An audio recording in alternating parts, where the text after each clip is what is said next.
ಎಲ್ಲರಿಗೂ ನಮಸ್ಕಾರ. ಇಂದಿನ ಸಂಚಿಕೆಯಲ್ಲಿ ಭಗವದ್ಗೀತೆಯ ಸಾರಾಂಶವನ್ನು ನಮ್ಮ ಜೀವನದಲ್ಲಿ ಅಳವಡಿಸ್ಕೊಳ್ಬೇಕಾದ್ರೆ ದಾನ ಮತ್ತು ಧ್ಯಾನ ಮಾಡಬೇಕು ಅನ್ನೋದ್ರ ಬಗ್ಗೆ ಮಾತಾಡ್ತಾ ಇದ್ದೆ. ದಾನ ಸತ್ಪಾತ್ರರಿಗೆ ಸಂತೋಷದಿಂದ ಪ್ರತ್ಯುಪಕಾರದ ಅಪೇಕ್ಷೆ ಇಲ್ಲದೆ ದಾನ ಮಾಡಬೇಕು. ಸಾತ್ವಿಕ ದಾನ. ದಾತವ್ಯಂ ಮಿತಿ ಯದ್ದಾನಂ ದೀಯತೆ ಅನುಪಕಾರಿಣೆ ದೇಶೇ ಕಾಲೇ ಚ ಪಾತ್ರೇ ಚ ತದ್ದಾನಂ ಸಾತ್ವಿಕಂ ಸ್ಮೃತಂ ಅಂತ ಸಾತ್ವಿಕ ದಾನ ಮಾಡಬೇಕು. ಪ್ರತಿನಿತ್ಯ ಒಂದು 15-20 ನಿಮಿಷ ಧ್ಯಾನ ಮಾಡಬೇಕು. ಚಂಚಲವಾದ ಮನಸ್ಸನ್ನು ಏಕಾಗ್ರಗೊಳಿಸಿ ಆತ್ಮನಲ್ಲಿ ನೆಲೆಗೊಳಿಸುವುದು. ಧ್ಯಾನದ ಪ್ರಯೋಜನಗಳೇನು, ಯಾವ ರೀತಿ ಮಾಡಬೇಕು, ಇದರ ಬಗ್ಗೆ ಇವತ್ತು ಶರಣಾಗತಿ ಮತ್ತು ಶಾಂತಿ ಇದರ ಬಗ್ಗೆ. ನಾವು ದೇವರಲ್ಲಿ ಶರಣಾಗಬೇಕು. ಕೃಷ್ಣ ಪರಮಾತ್ಮ ಪದೇ ಪದೇ ಪದೇ ಹೇಳಿದ್ದಾನೆ, ನನ್ನಲ್ಲಿ ಶರಣಾಗು, ದುಃಖಿಸಬೇಡ, ನಾನು ನಿನ್ನ ಯೋಗಕ್ಷೇಮವನ್ನು ನೋಡ್ಕೊಳ್ತೀನಿ. ಅನನ್ಯಾಶ್ಚಿಂತೆಯಂತೋ ಮಾಂ ಯೇ ಜನ ಪರ್ಯುಪಾಸತೆ ತೇಷಾಂ ನಿತ್ಯಾಭಿಯುಕ್ತಾನಾಂ ಯೋಗಕ್ಷೇಮಂ ವಹಾಮ್ಯಹಂ.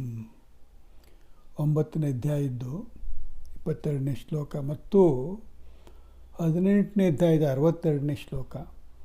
ತಮೇವ ಶರಣಂ ಗಚ್ಚ ಸರ್ವಭಾವೇನ ಭಾರತ ತತ್ಪ್ರಸಾದಾತ್ ಪರಾಂ ಶಾಂತಿಂ ಸ್ಥಾನಂ ಪ್ರಾಪ್ಸ್ಯಸಿ ಶಾಶ್ವತಂ. ಬಹಳ ಜನಪ್ರಿಯ ಆಗಿರೋದು 18ನೇ ಅಧ್ಯಾಯದ 66ನೇ ಶ್ಲೋಕ. ಸರ್ವಧರ್ಮಾನ್ ಪರಿತ್ಯಜ್ಯ ಮಾಮೇಕಂ ಶರಣಂ ವಜ ಅಹಂ ತಾ ಸರ್ವಪಾಪೇಭ್ಯೋ ಮೋಕ್ಷಯಿಷ್ಯಾಮಿ ಮಾ ಶುಚಃ. ಎಲ್ಲ ಪಾಪವನ್ನು ನಾನು ಪರಿಗೊಳಿಸ್ತೀನಿ, ನಾನು ಕ್ಷಮಿಸ್ತೀನಿ, ದುಃಖಿಸಬೇಡ, ನನ್ನಲ್ಲಿ ಶರಣಾಗು ಅಂತ. ಸೊ ಇದು ಭಗವದ್ಗೀತೆಯಿಂದ ನಮಗೆ ಪ್ರಯೋಜನ ಆಗಬೇಕು ಅಂದರೆ ದೇವರಲ್ಲಿ ಶರಣಾಗತಿನ ಕಲ್ತ್ಕೋಬೇಕು. ನಾನು ಆತ್ಮಸಮರ್ಪಣೆ. ಶರಣಾಗತಿಗೆ ಬೇಕಾಗಿರೋದು ಆತ್ಮಸಮರ್ಪಣೆ ಮತ್ತು ಸಾರ್ವಾತ್ಮ್ಯ ಭಾವ. ಭಕ್ತಿಯ ಪರಾಕಾಷ್ಠೆ ಆತ್ಮಸಮರ್ಪಣೆ, ಜ್ಞಾನದ ಪರಾಕಾಷ್ಠೆ ಸಾರ್ವಾತ್ಮ್ಯ ಭಾವ. ಎಲ್ಲರಳು ತಾನು ತನ್ನೊಳಗೆ ಎಲ್ಲರೂ, ಆ ರೀತಿ. ನಾನು ನೀನಾದೊಂದು ನೀನೆಲ್ಲರಾದೊಂದು, ಲೀನನು ಎಲ್ಲರಳು ಆಗಿ ನಾನು ಸತ್ತೊಂದು, ಏನೊಂದು ಎನ್ನ ಹೊರಗೆ ಎನ್ನ ಕಣ್ಗಿರದೊಂದು, ಜ್ಞಾನ ಪರಿಪೂರ್ಣವಲು ಮರಳುಮುನಿಯ. 332ನೇ ಪದ್ಯ. ಸಾರ್ವಾತ್ಮ್ಯ ಭಾವ ಇರಬೇಕು. ಶರಣಾಗತಿ, ಆತ್ಮಸಮರ್ಪಣೆ, ಅದು ಬಹಳ ಮುಖ್ಯ. ಮಂಕುತಿಮ್ಮನ ಕಗ್ಗದ ಕೊನೇ ಕಗ್ಗದ ಪದ್ಯ 945ನೇ ಪದ್ಯ. ಶರಣವಗು ಜೀವನ ರಹಸ್ಯದಲ್ಲಿ ತತ್ವದಲ್ಲಿ, ಶರಣು ಜೀವನವ ಸುಮವಿನಪ ಯತ್ನದಲ್ಲಿ, ಶರಣಂತರಾತ್ಮ ಗಂಭೀರ ಪ್ರಶಾಂತಿಯಲ್ಲಿ, ಶರಣು ವಿಶ್ವಾತ್ಮದಲ್ಲಿ ಮಂಕುತಿಮ್ಮ. ಶರಣಾಗಬೇಕು. You must learn to surrender to God, realizing your limitations. ತಮೇವ ಶರಣಂ ಗಚ್ಚ ಅನ್ಯತಾ ಶರಣಂ ನಾಸ್ತಿ. ದೇವರಿಗೆ ಶರಣಾಗೋದು ಬಹಳ ಮುಖ್ಯ. ಮತ್ತು ನಮ್ಮ ಜೀವನದ ಪ್ರಪ್ರಥಮವಾದಂಥ ಆದ್ಯತೆ ಶಾಂತಿ ಆಗಬೇಕು. ಶಾಂತಿ, ಸಮಾಧಾನ ಅದಿಲ್ಲದೆ ಹೋದರೆ ಜೀವನದಲ್ಲಿ ಸುಖ ಇರಲ್ಲ. ಅಶಾಂತಸ್ಯ ಕುತಃ ಸುಖಂ ಅಂತ ಹೇಳಿದಾರಲ್ಲ. ನಮ್ಮ ಶಾಂತಿ ಇರಬೇಕಾದ್ರೆ ಮುಖ್ಯವಾಗಿ ನಮ್ಮ ಆಸೆಗಳು ನಮ್ಮ ಕಂಟ್ರೋಲಿರಬೇಕು. ಮಮಕಾರ, ಅಹಂಕಾರ ಇರಬಾರ್ದು. ವಿಹಾಯ ಕಾಮಾನ್ಯ ಸರ್ವಾನ್ ಪುಮಾಂಶರತಿ ನಿಸ್ಪೃಹ ನಿರ್ಮಮೋ ನಿರಹಂಕಾರ ಸ ಶಾಂತಿಂ ಅಧಿಗಚ್ಚತಿ. ಮಮಕಾರ, ಅಹಂಕಾರ ಇರಬಾರ್ದು, ಆಸೆಗಳಿರಬಾರ್ದು. ಆವಾಗ ಶಾಂತಿ ಬರಬೇಕಾದ್ರೆ. ನಮಗೆ ಒಂದು ಭ್ರಾಂತಿ ಇದೆ, ಶಾಂತಿನ ಹೊರಗಡೆ ನಾವು ಕೊಂಡ್ಕೋಬೇಕು ಅಂತ. ಹೊರಗಡೆ ಕೊಂಡ್ಕೊಳ್ಳೋಕ್ಕಾಗಲ್ಲ, ಒಳಗಡೆ ಕಂಡ್ಕೋಬೇಕು ನಾವು ಶಾಂತಿಯನ್ನು. ಅಂದರೆ ಹೊರಗಡೆ ನಮಗೊಂದು ಭ್ರಾಂತಿ ಹೋಗಬೇಕು. ಈ ಪ್ರಪಂಚದಿಂದ ನಮಗೆ ಶಾಂತಿ ಸಿಗಲ್ಲ, ಒಳಗಡೆ ಇದೆ ಶಾಂತಿ. ಅದು ಮರಳುಮುನಿಯನ ಕಗ್ಗದ 229ನೇ ಪದ್ಯ. ಅಂತರಾತ್ಮದಿನ್ ಇಂದ್ರಿಯದ ಲೋಕ ಮಿಗಿಲೆಂಬ ಅಂತರಾತ್ಮದಿಂದ ಇಂದ್ರಿಯದ ಲೋಕ ಮಿಗಿಲೆಂಬ, ಸಂತೃಪ್ತಿಗಿಂತ ಸಂಪತ್ತೆ ಪಿರಿದೆಂಬ, ಸ್ವಾಂತ ಶೋಧನೆಗಿಂತ ಭೋಗಾವಾಪ್ತಿ ವರವೆಂಬ ಭ್ರಾಂತಿ ಎಳಿದೊಡೆ ಶಾಂತಿ. ಸಂಪತ್ತಿನಿಂದ ಸಿಗೋದಿಲ್ಲ, ಈ ಇಂದ್ರಿಯದ ತೃಪ್ತಿಗಿಂತ ಇಂದ್ರಿಯದ ವಿಷಯಗಳಿಂದ ನಮಗೆ ಶಾಂತಿ ಸಿಗೋದಿಲ್ಲ, ಮತ್ತು ಭೋಗಿಸೋದ್ರಿಂದ ಸಿಗೋದಿಲ್ಲ. ಮನಸ್ಸಿನಲ್ಲಿ ಶಾಂತಿ ಇರೋದು, ಅದು ತಿಳ್ಕೋಬೇಕು. ಶಾಂತಿ ಶರಣಾಗತಿ.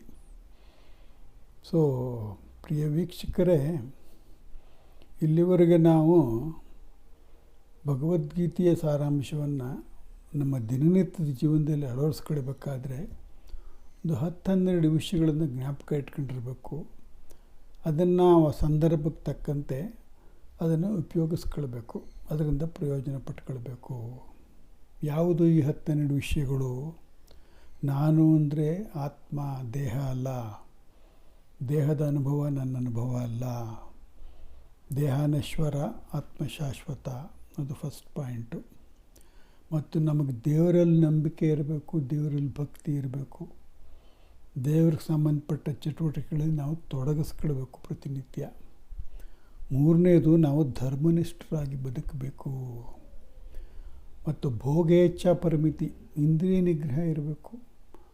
ಭೋಗದಿಂದ ಶಾಂತಿ ಇಲ್ಲ, ತ್ಯಾಗದಿಂದ ಶಾಂತಿ. ಇಂದ್ರಿಯ ನಿಗ್ರಹ ಮತ್ತು ಈ ಪ್ರಪಂಚಕ್ಕೆ ನಾವೇನಾದ್ರು ಕೊಡಬೇಕು. I am more A contributor than consumer. ಪ್ರಪಂಚದ ಎಷ್ಟು ಪಡ್ಕೊಳ್ತೀನೋ ಅದಕ್ಕಿಂತ ಜಾಸ್ತಿ ಪ್ರಪಂಚಕ್ಕೆ ನಾವು ಕೊಡಬೇಕು. ಆ ಒಂದು ಬುದ್ಧಿ ನಮಗಿರಬೇಕು. ಮತ್ತು ತನ್ನಂತೆ ಪರರು, ಆತ್ಮೌಪಮ್ಯ, ತನ್ನಂತೆ ಪರರ ಬಗದೊಡೆ ಕೈಲಾಸ ಭಿನ್ನಾಣಬೇಕು ಸರ್ವಜ್ಞ ಅಂತ ಹೇಳಿದ್ರಲ್ಲ. ಮತ್ತು ಯಜ್ಞ ಮಾಡಬೇಕು. ನಾವು ಪಂಚಮಹಾಯಜ್ಞ ಪ್ರತಿನಿತ್ಯ ಮಾಡಬೇಕು. ದಾನ ಕೊಡಬೇಕು, ಸಾತ್ವಿಕ ದಾನವನ್ನು. ಮತ್ತು ಧ್ಯಾನ ಮಾಡಬೇಕು, ಒಂದು 15-20 ನಿಮಿಷ ಧ್ಯಾನ ಮಾಡಬೇಕು. ಮತ್ತು ಶರಣಾಗತಿ ಮತ್ತು ಶಾಂತಿ ನಮ್ಮ ಜೀವನದ ಆದ್ಯತೆ ಆಗಬೇಕು. ಎಲ್ಲದಕ್ಕಿಂತ ಮುಖ್ಯ ನಿಷ್ಕಾಮ ಕರ್ಮ. ಸಾತ್ವಿಕ ಬುದ್ಧಿ ಇರಬೇಕು ನಮಗೆ. ಸಾತ್ವಿಕ ಜ್ಞಾನ, ಸಾತ್ವಿಕ ಕರ್ಮ, ಸಾತ್ವಿಕ ಬುದ್ಧಿ, ಸಾತ್ವಿಕ ದಾನ, ಒಳ್ಳೆಯವರಾಗಿರಬೇಕು. ಇದನ್ನು ನಾವು ಪ್ರತಿಯೊಂದರಲ್ಲೂ ಕೂಡ ಜೀವನ ನಡೆಸ್ಕೊಂಡಿರಬೇಕು. ಸೊ ಈ ಒಂದು 10-12 ವಿಷಯಗಳನ್ನು ನಾವು ಜ್ಞಾಪಕ ಇಟ್ಕೊಂಡು ನಮ್ಮ ಜೀವನದಲ್ಲಿ ಅಳವಡಿಸ್ಕೊಂಡ್ರೆ ಆಗ ಮಾತ್ರ ನಮಗೆ ಭಗವದ್ಗೀತೆಯಿಂದ ಪ್ರಯೋಜನ ಆಗುತ್ತೆ. ಎಷ್ಟು ಮಟ್ಟಿಗೆ ಇದನ್ನು ಅಳವಡಿಸ್ಕೊಂಡಿದ್ದೀವಿ, ಎಷ್ಟು ಮಟ್ಟಿಗಿಲ್ಲ ಅನ್ನೋದನ್ನು ಅಟ್ಲೀಸ್ಟ್ ತಿಂಗಳಿಗೊಂದು ಸತಿ ನಾವು ಸೆಲ್ಫ್ ಅಸೆಸ್ಮೆಂಟು, ಸ್ವಯಂ ಮೌಲ್ಯಮಾಪನ ಮಾಡ್ಕೊಳ್ಬೇಕು. ಆತ್ಮಾವಲೋಕನ ಮತ್ತು ಸಿಂಹಾವಲೋಕನದಿಂದ ಇಷ್ಟು ಮಾಡಿದ್ರೆ ಭಗವದ್ಗೀತೆಯಿಂದ ನಮಗೆ ಪ್ರಯೋಜನ ಆಗತ್ತೆ. ಸನ್ಮಾನ್ಯ ವೀಕ್ಷಕರೇ, ಇಲ್ಲಿಯವರೆಗೂ ಭಗವದ್ಗೀತೆಯ ಸಾರಾಂಶವನ್ನು ಸುಮಾರು 136 ವಿಡಿಯೋಗಳಲ್ಲಿ ಯಥಾಮತಿ ಹೇಳಲಿಕ್ಕೆ ಪ್ರಯತ್ನ ಪಟ್ಟಿದ್ದೀನಿ. ಇದರಲ್ಲಿ ಲೋಪದೋಷಗಳು ಖಂಡಿತ ಇರುತ್ತೆ. ಇದನ್ನು ಮನ್ನಿಸಬೇಕು ಅಂತ ಸವನಿಯ ಪ್ರಾರ್ಥನೆ. ಮತ್ತು ಇದ್ರ ಬಗ್ಗೆ ನಿಮಗೇನಾದ್ರು ಕಾಮೆಂಟ್ಸ್ ಅಥವಾ ಟೀಕೆ ಟಿಪ್ಪಣಿ ಮಾಡಿಸ್ಬೇಕು ಅಂದರೆ ಕಾಮೆಂಟ್ ಸೆಕ್ಷನಲ್ಲಿ ನೀವು ಅದನ್ನು ಹಾಕ್ಬೋದು. ಇಷ್ಟು ಹೇಳಿ ಇಲ್ಲಿಗೆ ಈ ಒಂದು ಭಗವದ್ಗೀತೆಯ ಗೀತಾಸಾರ ಮತ್ತು ಕಗ್ಗದ್ವಾರ ಅನ್ನುವ ಈ ಸರಣಿಯನ್ನು ಮುಗಿಸ್ತಾ ಇದ್ದೀನಿ. ಎಲ್ಲರಿಗೂ ನಮಸ್ಕಾರ.